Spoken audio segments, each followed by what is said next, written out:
will hear a number of different recordings, and you will have to answer questions on what you hear. There will be time for you to read the instructions and questions, and you will have a chance to check your work. All the recordings will be played once only. The test is in 4 sections. At the end of the test, you will be given 10 minutes to transfer your answers to an answer sheet. Now turn to Section 1. Section 1. You will hear a conversation between a printing company employee and a customer. First, you have some time to look at questions 1 to 5.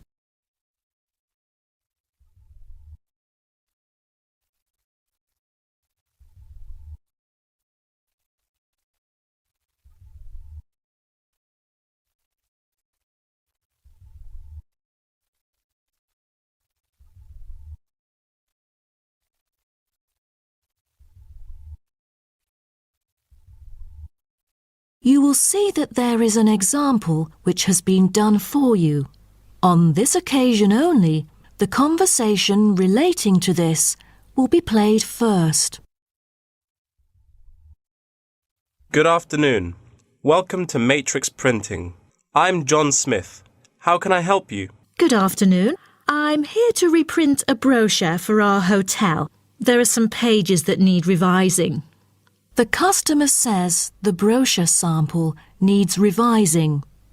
So, brochure has been written in the space. Now we shall begin. You should answer the questions as you listen, because you will not hear the recording a second time. Listen carefully and answer questions 1 to 5. Good afternoon. Welcome to Matrix Printing. I'm John Smith. How can I help you? Good afternoon. I'm here to reprint a brochure for our hotel. There are some pages that need revising. Sure. How may I address you? Oh, I'm Mary Jane from Central Hotel Chains. Nice to meet you. I've got samples of the previous version. I assume it is your company's advertising brochure. Yes. What exactly is the problem? Well, it was printed the year before, so some of the information is already out of date. There are also a couple of problems with the layout. Firstly, the letters of the address on the front page are far too small. It's hard to see when glancing at the cover. How big do you need it to be? Increase the letters by 3 font sizes. Just a minute. Let me take notes of your requirements. Okay, what else needs changing? The information regarding the pool should be deleted because it is currently under renovation and is not available. So, all of the relevant descriptions on page 2 should be removed? What do we replace it with? We can't just leave the whole page blank. Just fill it in with the introduction of our newly opened gym. I've included all the relevant information here in this flash drive. Let me check. I see. No problem then. What is also bothering us is that the description under the top photos on page 4 is incorrect. The word lounge needs to be replaced with reception. Fully noted. Is that all? No, there is more. Turn to page 5. We feel that showing merely the picture of our exterior and interior decoration does not fully represent the appeal of our hotel. On second thought, we've decided to use a picture with the view of the hotel. Do you have the original copy of the picture? Yes, it is also enclosed in the flash drive. Okay, we'll re-edit the whole layout of the photos. Great. Before you hear the rest of the conversation, you have some time to look at questions 6 to 10.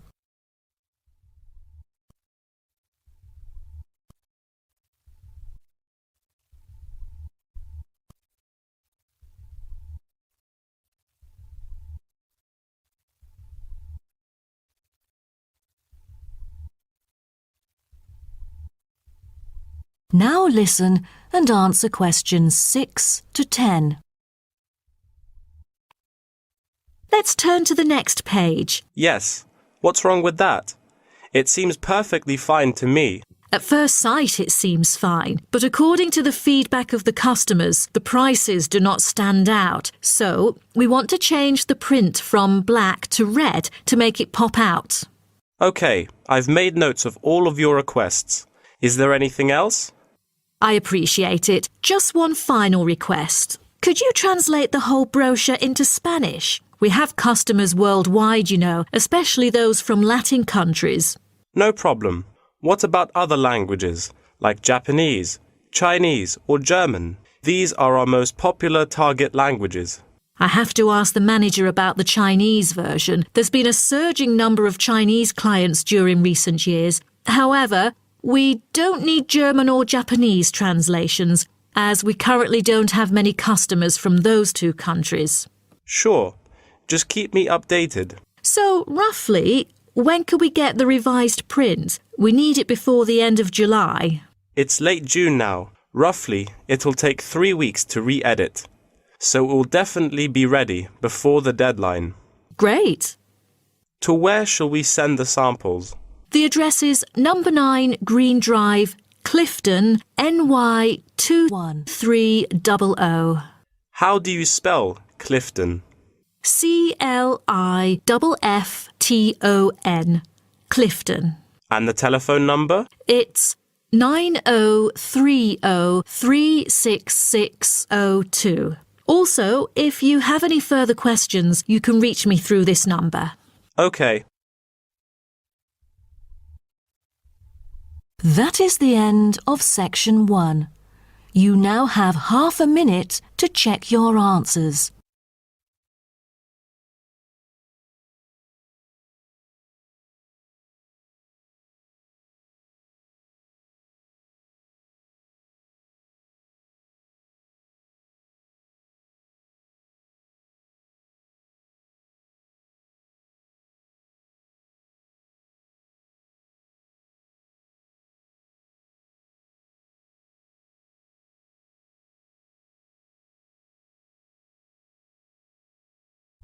Now turn to Section 2. Section 2. You will hear a guide talking to a group of visitors about a national park. First, you have some time to look at questions 11 to 16.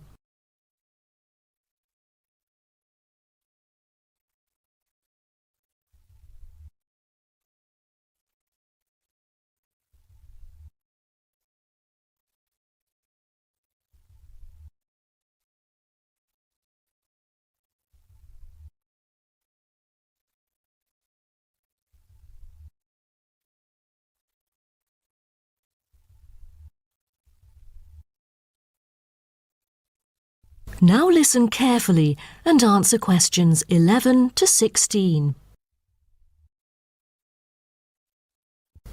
Welcome to Byron National Park. I am Jim Carson, your tour guide for the trip. First, I'd like to give you some basic information about the park. Covering 7,000 acres of land and spanning across 3 states, Byron National Park was established to protect the area's most spectacular scenic values. With unique geological features, natural history, and native plant and animal life, it is an ideal destination for recreation as well as research purposes. The park has a breathtaking waterfall connecting the longest river in the country, but it is most renowned for having the largest subtropical rainforest worldwide. There are many layers of tall, medium, and low vegetation growing with seasonal variations in the park. It is a place where the air seems green. Ardent hikers can find an awesome array of options here. Apart from the dense green rainforest, tourists can also hike along the mountain trail.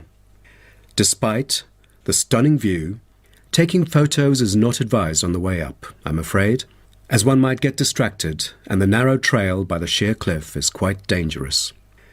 When you reach the top of the mountain, there is nothing better than having a picnic under the trees with your family.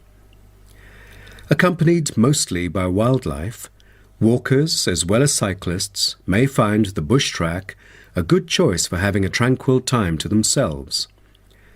As your tour guide, I suggest that only expert hikers take the creek circuit, because its beautiful and inspiring scenery through the subtropical jungle is paralleled by its physical challenges. A list of transport is available within the park. Bicycles are a popular choice, as it is the most flexible way to get around. Electric trams are temporarily closed for maintenance. Boat trips down the river are an ideal way to spend a tranquil afternoon. Rest assured that transport within the park is covered in the bill. Extreme sports is another highlight of the park.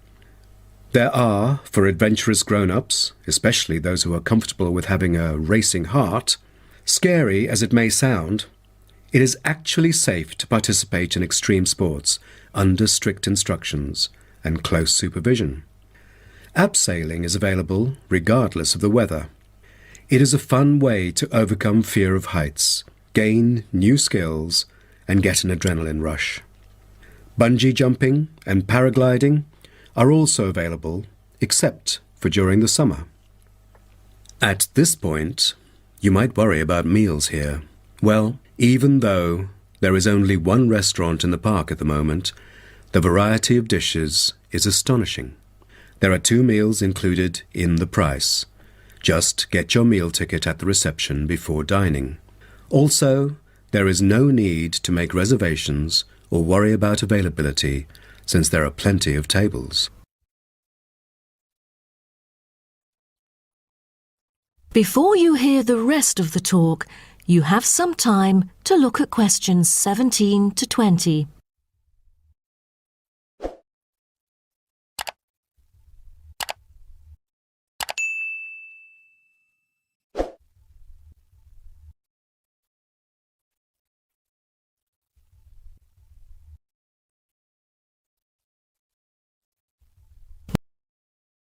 Now listen and answer questions 17 to 20.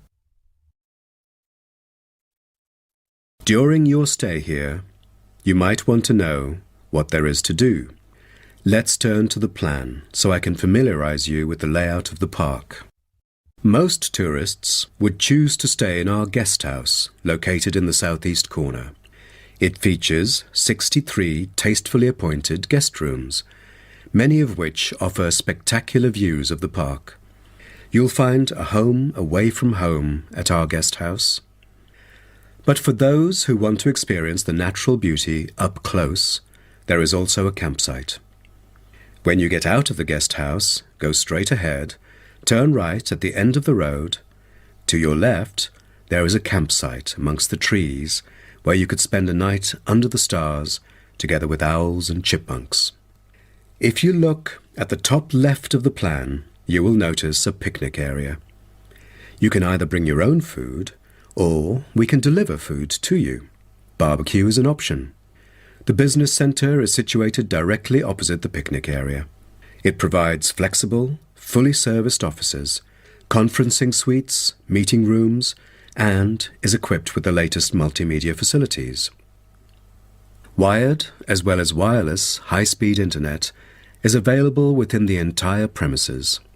The centre is designed to cater to both individual travellers and corporate groups. Visitors can also go to the museum, which holds a vast collection that exhibits local history and a natural habitat. You start from the guest house, just turn left at the first conjunction, then walk past the tea house. Turn right. You'll see the museum after making the third right. Have you found it? Pretty easy, right? To spend a delightful afternoon with a book and a fresh cup of coffee, you can go to the only cafe in the park. From the guest house, you go straight, then take the second right, and you'll see the cafe right in front of you. You might want to check out our all-season tennis court, which offers instruction for all ages and skill levels. It is located right opposite the cafe. That is the end of section 2. You now have half a minute to check your answers.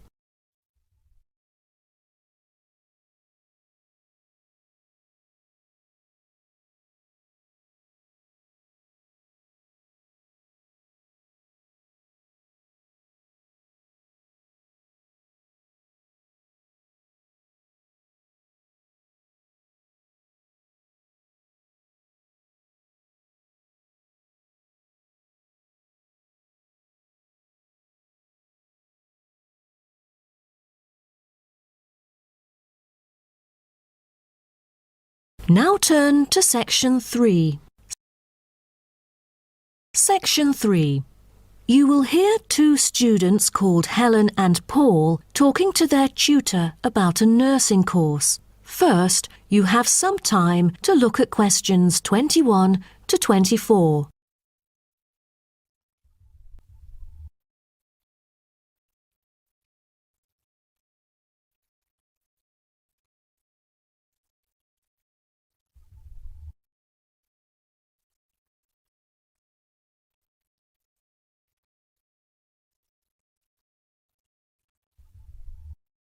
Now, listen carefully and answer questions 21 to 24. Helen and Paul, congratulations to you both for doing so well the past semester. You two have exhibited an impeccable performance during your first year in the nursing program. I'd like to get some feedback from the two of you to better improve the program and to provide guidance for our prospective students. I'd like to start with you, Helen. So, first of all, which aspect of the program impressed you? Well, to be honest, when I was enrolled into the course, I was expecting a group of classmates my age. But as I stepped into the classroom for the first time, I was surprised by the diversity. Most were in their 20s, but there were also those in their 30s or even 40s. As it turns out, the intergenerational communication has sparked intense debate and new thinking, and I think that's something special about the programme that I appreciate very much. What about you, Paul? What do you think of the program? For me, the group project we carried out last semester is another key feature of the program. The whole class was divided into 8 different groups, working on 8 prospective cases. Team-building sessions were conducted in a collaborative way most of the time. Comprised of 5 members, our group studied acute pancreatitis. During the process, we broke the task into different parts and assigned them to each member. We were then able to tackle the complex problem by pooling our knowledge and skills. More importantly, stronger links were established between the group members. Because of the project, we've all become good friends. That's true. According to graduates, group projects prepare them for the work world in which teamwork and collaboration are increasingly the norm. So tell me, Paul, what else do you like about the program? I want to be a registered nurse, working in a public hospital after graduation. So the internship provided is a valuable opportunity for clinical practice in a supportive learning atmosphere. However, I was amazed by the amount of written assignments, since I thought the course should have focused more on practice-oriented learning. Well, I have to disagree with you, Paul. The essays demonstrate your understanding of the course. For me, writing essays is a process that involves critical thinking, which challenges me to develop my points more thoroughly. I thus manage to gain a diversity of perspectives. The program is designed to deliver basic and advanced theoretical knowledge of core concepts, including healthcare systems concepts, together with practicum or clinical practice experience to bridge the classroom content to the practice setting. So, I'm afraid written work is unavoidable. Also this year, we've added a module of law. How do you feel about that? At first, we felt that learning law is kind of redundant and too time-consuming. After a few sessions, we realised that it is necessary in dealing with future medical disputes. Before you hear the rest of the talk, you have some time to look at questions 25 to 30.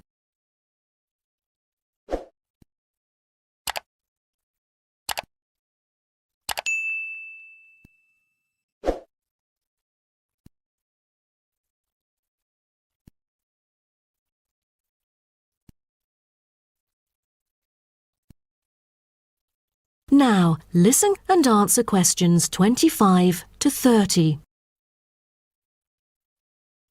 Do you have any suggestions for prospective students? What bothers me most is handing in essays on time. I almost missed the deadline once because there were 3 essays due within the same week. So rationalizing your time is critical. Well, that's true. The lectures deliver so much useful information. I have poor memory, so I kept making notes and revisiting them on a regular basis.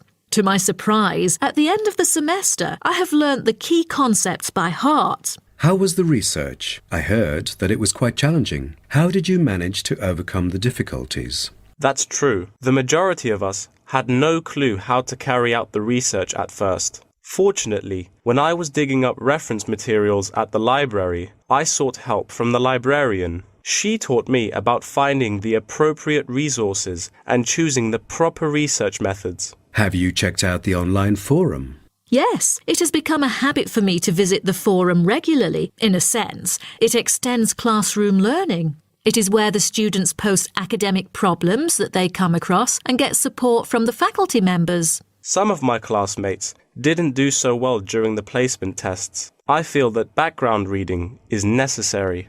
Lastly, do you have anything to say to the freshmen? I was really ambitious at first, trying to get straight A's on my transcript. I made tons of notes and worked hard even on the optional assignments to get extra credit. I stressed myself out before having an emotional breakdown. After consulting my advisor, I found it important to set realistic goals. Don't push yourself too hard. It is wise to sort out your priorities. Thank you for coming here today and providing valuable feedback on the program. Have a great summer break. That is the end of section 3. You now have half a minute to check your answers.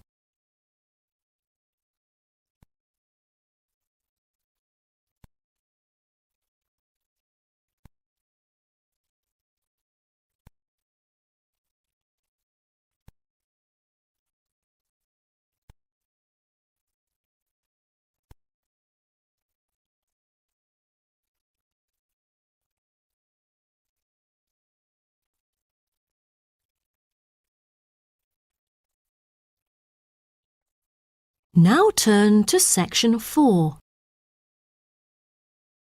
Section 4. You will hear part of a lecture about African penguins. First, you have some time to look at questions 31 to 40.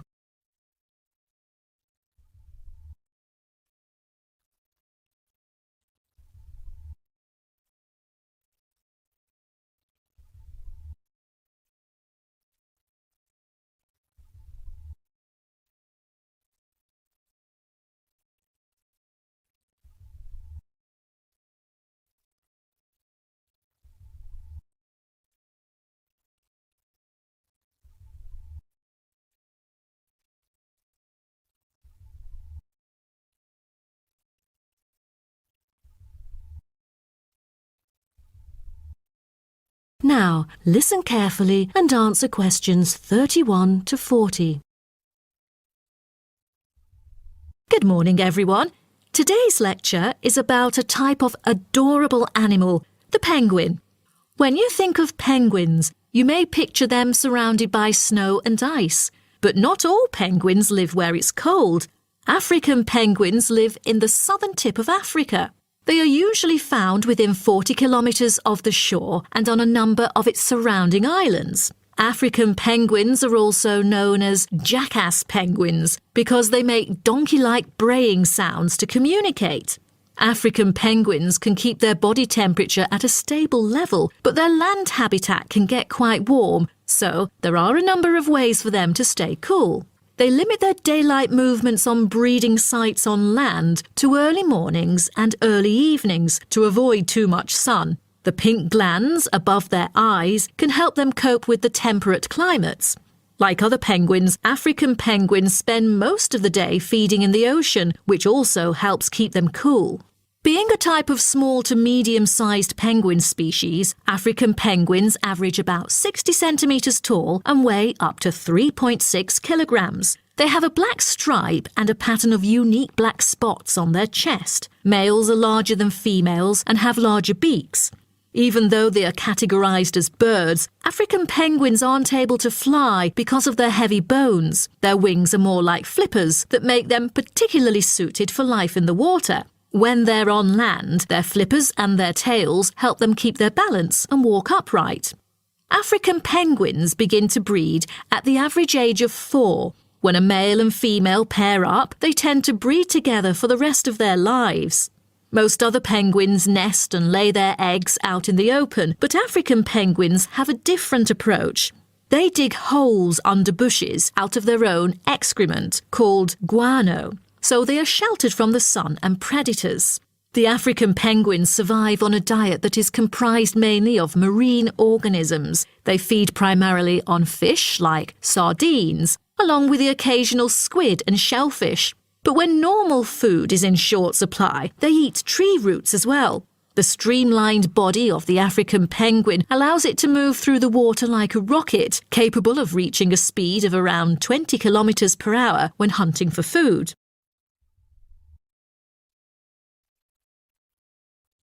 The African penguin's smaller size means that it has many predators both in the water and also on dry land.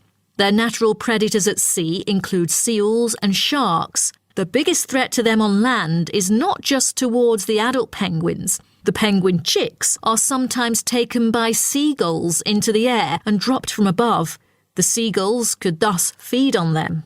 At risk from predators, young penguins are protected for about 40 days after hatching by both parents. They will leave the colony when they are between 3 to 5 months old and will return a few years later.